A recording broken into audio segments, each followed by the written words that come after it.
mostly indistinguishable from their neighbors. As you look around, those of us who are Melungeon look pretty much like everyone else here in the room. The other groups that I mentioned earlier, the other mixed ethnic groups, have largely assimilated into the larger population, and the Melungeons did so as well. But the difference with the Melungeons is, and again I go back to the outdoor drama as a reason for that, the Melungeons began to identify themselves as Melungeons. It was a slow process. Not everybody did it all at once.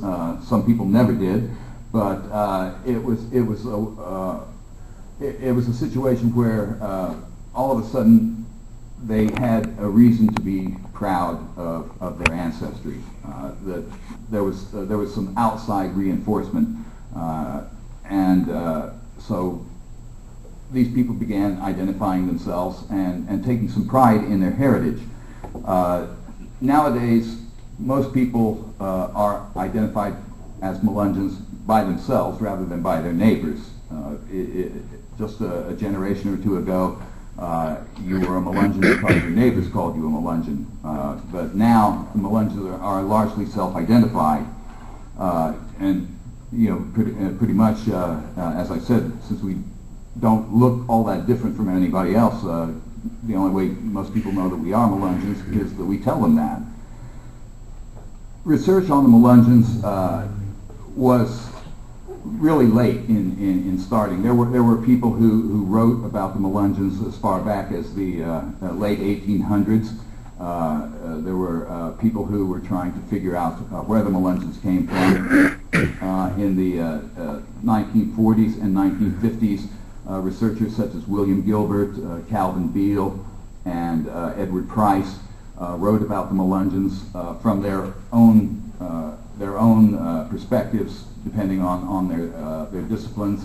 William Gilbert was just trying to identify who these groups were and where they lived. Edward Price was primarily interested in where these groups were found. His interest was in geography. Calvin Beale became interested because he worked for the Census Bureau, and in preparation for the 1950 census, he was looking at the 1940 census and earlier censuses, and found that these families had been categorized inconsistently. There were different from one census to the next.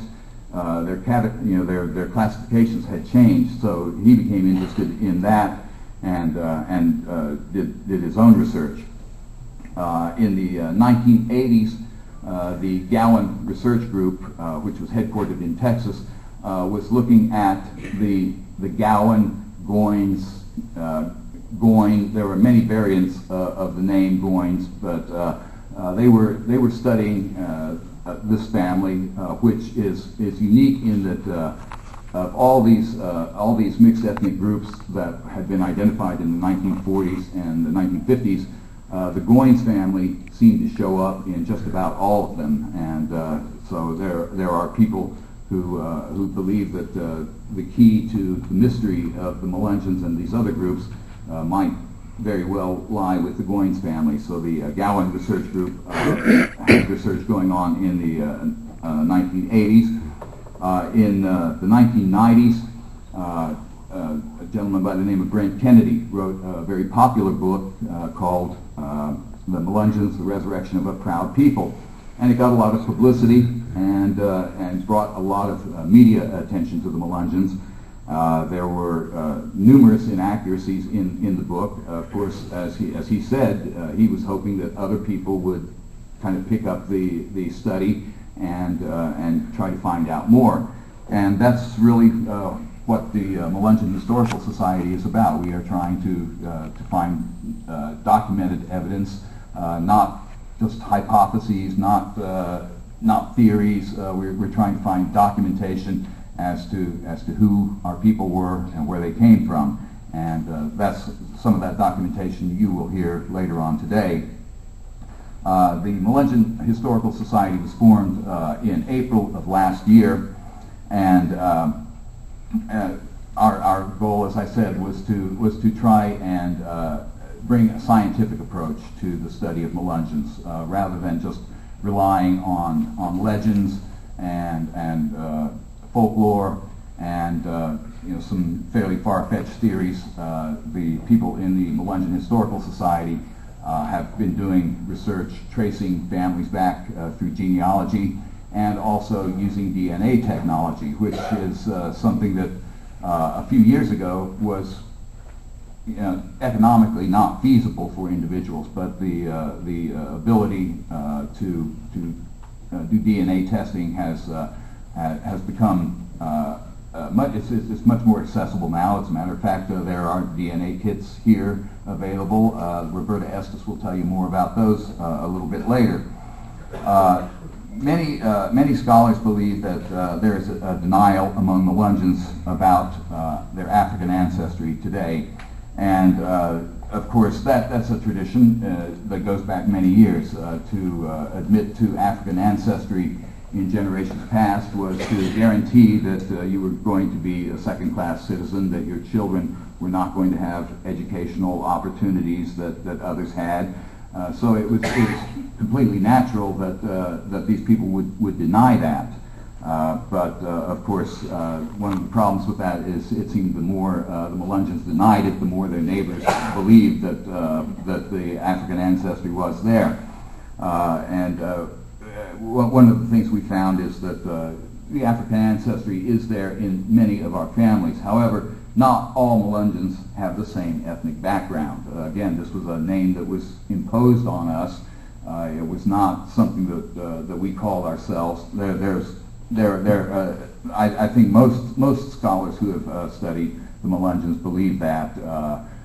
There was one theory that said the Melungeons actually originated that name themselves, but most scholars believe that the word came from outside, and to this day we're not really sure what the word means. A little bit later on, I'll talk a little bit more about the term Melungeon.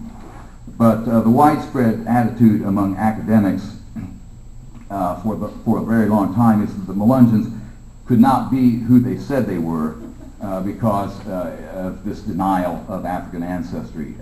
They figured, well, if they're denying that, then we don't place a whole lot of credibility on anything that they had to say about their ancestry. The mythology about the Melungeons it continues. There has been a lot of research done on Melungeons, some of it very good, some of it not so good. You can do a search on the internet.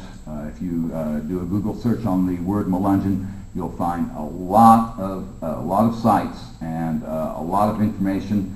Not all of it is good. In fact, I would say probably the vast majority of the information that you'll find is erroneous in some way. Some of it is completely false. There is no evidence that positively connects the Melungeons to any so-called exotic outsiders. That's always been a part of the legend, that the Melungeons were descended from shipwrecked sailors or pirates, or, as I said, descendants of the lost colony.